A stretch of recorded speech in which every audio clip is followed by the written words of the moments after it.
Okay, today everybody, we have a little bit of a different format here. As you can see, this is presentation style because this content is very list heavy and I wanted you to be able to see it in writing. Today we're going to be talking about the almighty dollar, as you can see there. Super duper important and something I don't talk about a lot. I think I have mixed emotions about this because I think it contributes to wage disparity, but regardless, what I wanted to talk about are the broad classifications that you will get when you type in a Google search for how much does a nurse practitioner make. And they're confusing to me the way these lists are curated. So I sort of reverse engineered this. I did my own research and created two lists for you that to me make a little bit more sense in regards to understanding who gets paid the most. Because let's face it, these things factor pretty heavily into our decision into what we're going back to school for and what we're choosing to do in our work. I mean, passion will take you so far, but ain't nobody going to work for free. So it matters. Now, there are some caveats which we'll get to in just a little bit, but the two lists that I formed are from the basis of population or foci, like the role in the population of people that you want to treat, aka, or your field of study. Another way of thinking about that is your certification. So I put on here nurse practitioner salary, but I'm really talking about all APRNs. So there's that. There's a list of them, 10 of them in order from most to least. And this is generated from the research that I did as well as anecdotal stuff. So these are my opinion strictly. The second list is going to be a list of, I think there's 15 or 16 of them, that is divided up by specialty. So the focus, the real uber focus of what it is you want to do. So let's get to it. All right, first of all, why is this confusing? Well, it's almost like ChatGPT existed a long time ago and people just created content and typed in, make me a list of who makes the most money as an NP, and then just slapped it all together. They're not grouped accordingly. Like you may find a list that says CRNA at the top and at the bottom something like, I don't know, something super, super specialized like aesthetics or dermatology. Well, what does that mean? Is that a dermatology NP who is an FNP, who is acute care, who is working in clinic, who is working in outpatient? Like it doesn't really fit to me. It doesn't help me to understand why they are at the bottom of the list. So that's part of it. I don't think that these lists really, tease things out by specialty and by certification. So that's why I did that. Secondly, these lists, they don't include anything but what I believe to be base salary. There are no extras, no call pay, no bonuses, no overtime discussions, no shift differentials. So it's not really like comparing, maybe it's comparing apples to apples if you assume that they're all base salaries, but I think some of them may include more because many of these are self-reported. If you go looking at Indeed.com, these are self-reported salaries. So is it teased out? I don't know. I really don't know. The other thing is it doesn't tell you whether or not this is a starting salary or a salary of someone with experience. It's just an average national salary for whatever type of NP. Very confusing to me. Okay. So the two categories that I've created are, as I said, field of study and specialty. Okay, so there are some caveats to the list that I have curated. So I'm going to go through them all at one time in one lump sum, and it will apply to everything I'm about to tell you, and that is this. First and foremost, region is going to dictate how much you will earn. Okay, this is why you go on the forums and you say, I want to be an aesthetic NP, and one NP will tell you they make bukus of dollars, and one NP will tell you they make nothing. So it's kind of like where you live, and also, second bullet point, what the supply and demand is. The midwife in Alaska is going to make a lot more than the midwife in Atlanta, Georgia. So supply and demand factors into that, and some of that is region, and some of that is specialization, which is the next bullet point.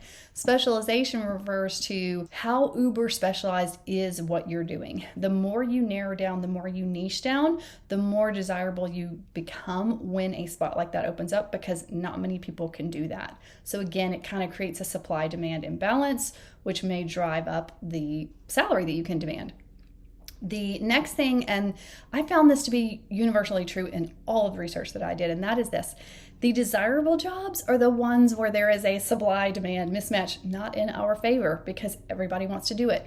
So therefore, the salary is driven down. Okay, also on the list that I compiled, these numbers, I present to you both national and local averages because I think it's important to look at trends, right? I looked at many different websites, but I found more clarity when I was looking at my region specifically, because I can see where they fall within this range more specifically. I don't know if I'm saying that properly. And the last and probably the most important thing is that most of these that are in the median, get rid of the outliers, most of these that fall in the median are very, very, very close, like off by a grand, okay? So who knows where exactly they're at? Number 8 may be actually number 5, you know what I'm saying? So these are broad generalizations, and this is just to give you an idea of what you can anticipate.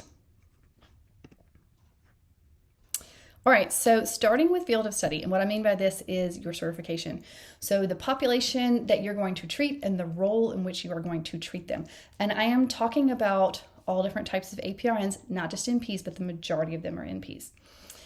So, and this is, I'm not going to give you numbers in this one. This is a list I made myself. I completely made this. I mean, both of these lists I made up, but this one comes down to not looking at the actual numbers, but the broad overview of what I found about who gets paid more, not the specifics on the numbers. Okay, number 1, obviously CRNA. CRNAs make a ton of money. I'm going to show you in the next list on the specific numbers, but CRNAs can make a buttload more money. Their training is also completely different. It's a completely different school you have to apply to. Most of them, it is a full-time course of study.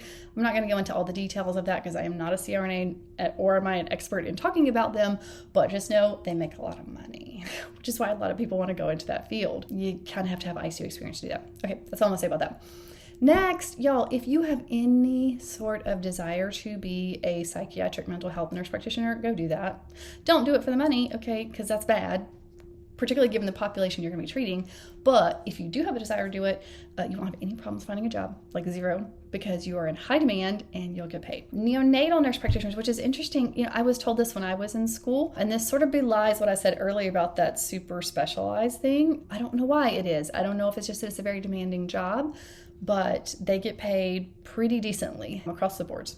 ENP, and this one surprised me, y'all. And we're going to get into some numbers again on the specifics on the next list, but I don't know. I guess I just didn't realize how much they got paid. They get paid more than I do. And there are a lot of cool things about their work that we can talk about. Now, ENP comes down to what certification are they? Are they FNP or acute care? There are some programs like Emory, I think Vanderbilt has ENP programs, but you don't have to go to ENP school to work as an emergency room NP. It gets a little weird, but I'll go into some more specifics on the next list. But just know that ENPs get paid pretty decently. Next would be your acute care folks, and I'm including peds and adult here. So they're number 5. Let's see. 6, women's health. So yes, they get paid pretty well. However, there aren't a lot of jobs that I particularly see available to them, so it's a little bit harder to find them. They tend to be a pretty specialized field. Midwives, again, kind of lower on this list because they are sort of something, it's a desirable job. It's kind of what people want to do. It's a feel good, for the most part, feel good kind of job. FNPs, followed by your primary care folks, so your adult gero primary care NP. And lastly, your peds NP, because again, desirable. Hey friend, are you in the market for a new or possibly even your first job? And are you frustrated by a lack of offers? If this is the case, one of 2 things is happening. Either the competition has better qualifications than you do, or the competition is interviewing better than you are. And guess which of these 2 you have control over? That's right, just yourself. You only have control over what you do in life. Now, what I find is that most nurses and NPs were never taught how to interview, nor have they researched how to do it. We need to take a number from our friends at the School of Business who know how to sell themselves. We can do it too. I help people by offering mock interviews where they get to practice their skills, and I also offer an on-demand digital course that is 19 videos totaling 3 hours and 9 PDFs. It's going to walk you through start to finish how to get ready for and deliver the performance of your career. It is going to be the most lucrative investment you could possibly make for the entirety of your career. The return on investment is phenomenal. Y'all, I've been doing mock interviews for a year. I am extremely proud to tell you that I have a 100% success rate within 2 months, and that's really only because of one outlier. Everyone has gotten a job offer, and it brings me such joy to know that people are landing their dream jobs. I'm not talking even like the second option. They're landing their dream jobs, people. There is a way to perfect this skill, and you really have to invest in it. I know you're tired of studying, but it takes a little bit of time and a little bit of preparation. You will alleviate a lot of the nerves and fears, and you'll be able to show your personality, and they will be wanting to offer you a job before you even leave the room. I can't tell you how many of my clients have told me they have heard those words. So if you're in the market for some help, please go check out my website at briemp.com to either schedule a mock interview or look into the digital course if that's right for you. Thanks for listening, and thanks so much for watching my videos. Okay, so the next list, this list we're going to go into a little bit more detail, and this is the specialty specific, and some of these are like subspecialties. It's like really subspecialized. But again, I've incorporated all types of APRNs. So number one is practice owner. If you have an entrepreneurial spirit, go be an entrepreneur because you could make some money doing that. Now, Georgia kind of holds us to a standard, and it makes you jump through some ridiculous hoops, but plenty of other states, there is independent practice. You can open it without a collaborator, and even if you're not in a full practice state, you can get a collaborator. But anyways, I'm not going to go into a ton of details about that, but there are a lot of practice owners who are clearing 7 figures, y'all. 7 figures. Just saying. Number 2 are CRNAs. So what I found is that the national average actually is lower than what I thought it would be. $225K. Now, again, I don't think this includes shift differentials, overtime, that kind of thing. I mean, there are plenty of CRNAs I know that are making $300.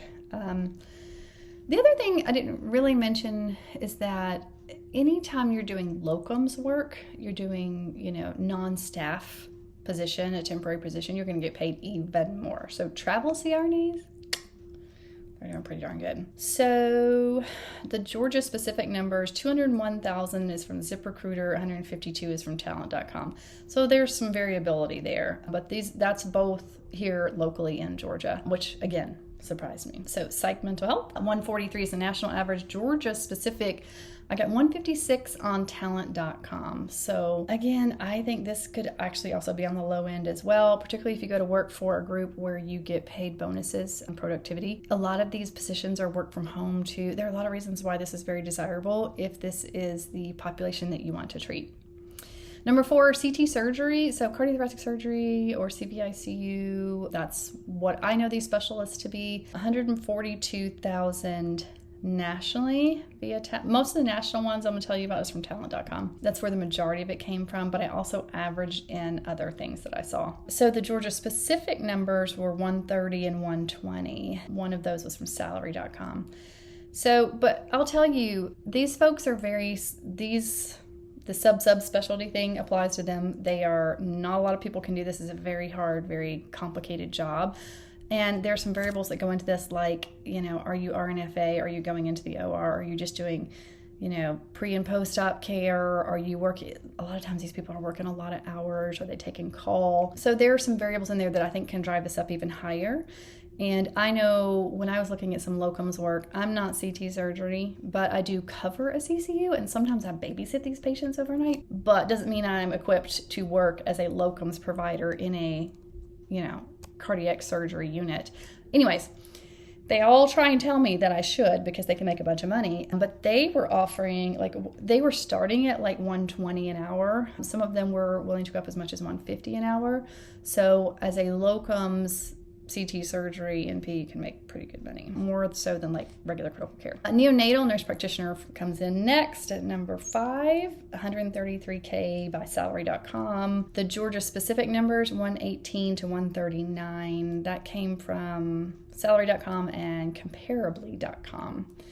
I think these jobs are kind of hard to come by, y'all. Yeah, I think they're kind of hard to come by. I'll leave it there. I don't work in this field, so maybe somebody who does can illuminate this a little better, but I don't see many postings for these kind of jobs. Okay, number 6, I wrote this wrong, but ENPs, 127 nationally. That range, 116 to 141, is also what I saw nationally. I had a hard time coming to an average number because I saw so many different things across the boards.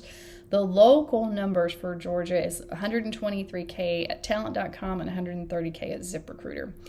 Again, this one kind of surprised me, but I think if you have a desire to do this, this is a really good field because there's really good work-life balance. You can work off shifts. This is the only field that I know where you could do an 11 to 11 or a 3 to 3. You can work your days in a row or spread out. Like, there's much more variability in staffing. So I also know that many of these places, so urgent care kind of crosses over with us a little bit, right? But many of these places will offer RVUs or work bonuses. So if you see beyond a certain number of patients in a shift, you'll make more money. You're going to probably be working your butt off while you're there. But honestly, I don't mind working hard for 12 hours if I've got, I'm only doing it 3 days a week. So just something to think about. The other thing I'm not entirely sure about is, as an ENP, I don't know if the FNP or the acute care certification plays into salary. Typically, ER providers who are ACNP are the ones doing the more aggressive resuscitation rooms.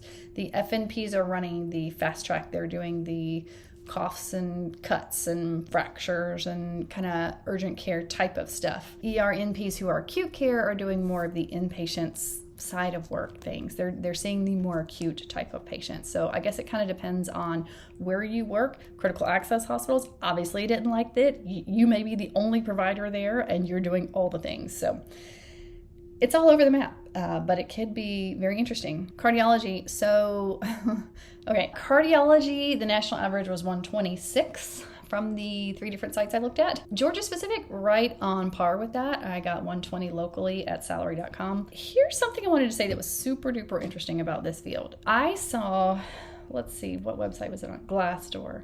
There was, in 2019, the average salary for a cardiology NP was $116,000.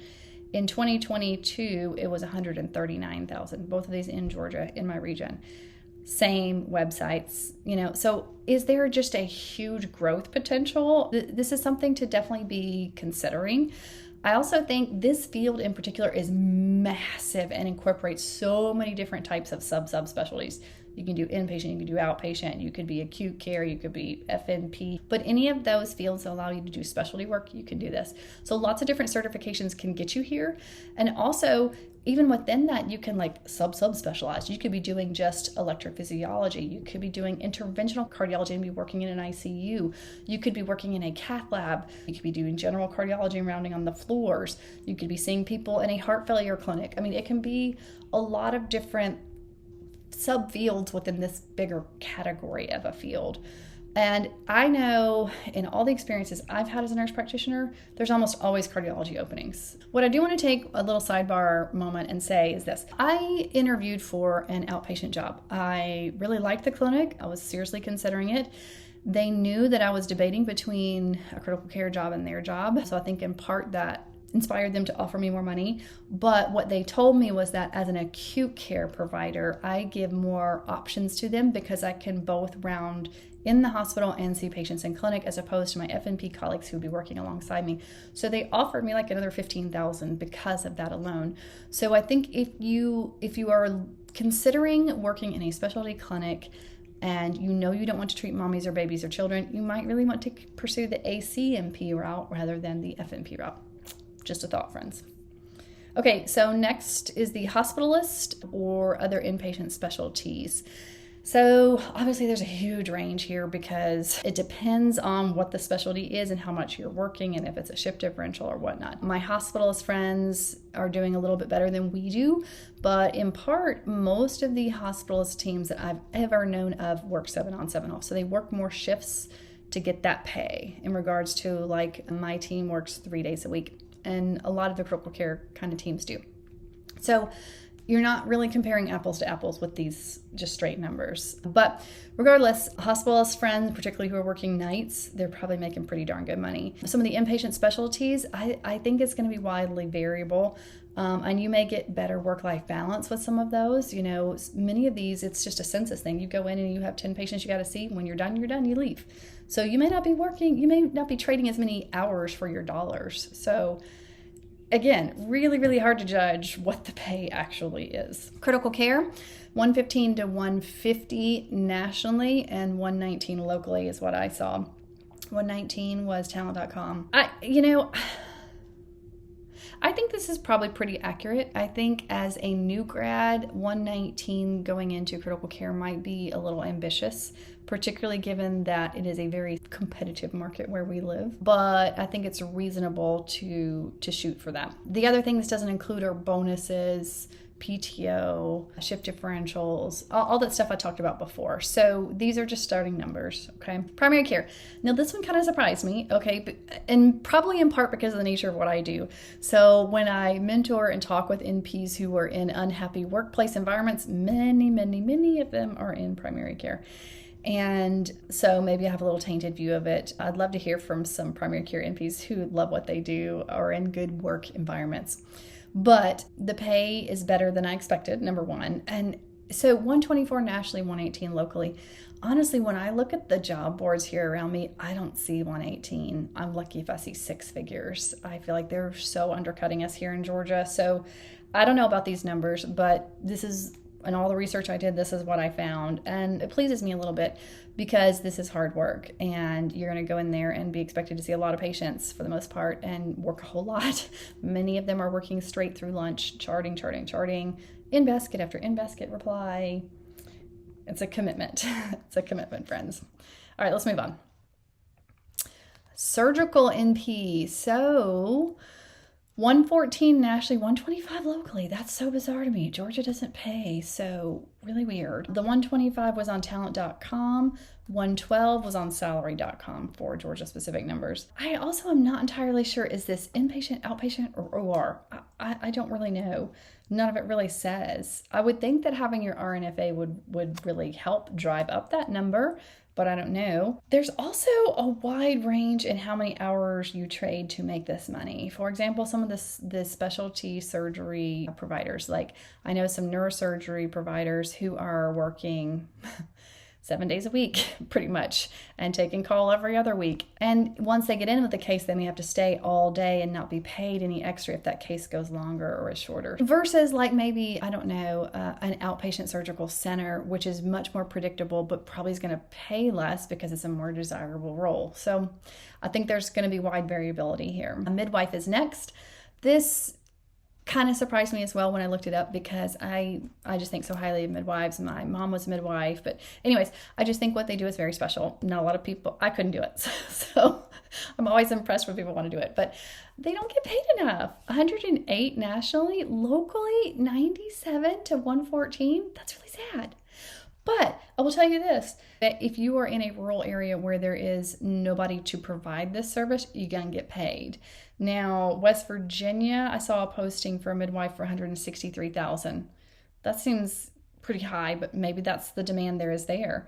I also saw one that was in California for $137,000. In general, by the way, California is going to pay the best. So anyways, it's a small niche. If you work in a rural, underserved population, you're probably going to get paid more. And then aesthetics, not surprising at all to me because everybody and their brother all want to do aesthetics. Everybody's happy, right? But anyway, so 106 nationally, 90 to 105 locally. This is also assuming that you're working for someone else and not opening your own practice. So maybe what you should do is get some experience and open your own practice. Pediatrics didn't surprise me much either, although the how low the numbers were did surprise me. 84,000. You can make that at the bedside. So, oh my gosh, how sad is that? But again, everybody wants to do it. Locally, 113 on nursa.com and 142 on glassdoor.com. So kind of all over the map there. And lastly, it's going to be outpatient specialties. Holy mackerel. These numbers, I just realized, let me go back a screen. I didn't update the numbers. So this is going to be 7, 8. No, this is going to be 11, 12, 13, 14, 15. Sorry about that. Anyways, outpatient specialties. So this could be any number of things, right? In general, if you work in an outpatient specialty clinic that is owned by an organization, it's not going to pay super great. If you work for a private practice, however, you might make more. Here's some examples. A derm position average, according to Zippia, is $98,000. An endocrinology position in Georgia averages $89,000. So it depends on the specialty, depends on who owns the practice, depends on how many hours you're trading for the work. But ultimately, kind of all over the map. So the big takeaways here are this. First, choose what it is that you have a passion towards. Start with the population and the foci, and then you can subspecialize from there based on the things that motivate you, the exact population you want to treat versus the experience you want to get versus the pay you want to get. And clearly, pay is a part of the differential. So I hope that you find this video helpful to you in your decision making, and let me know if you like this presentation style or not, and we can edit next time. Thanks for tuning in.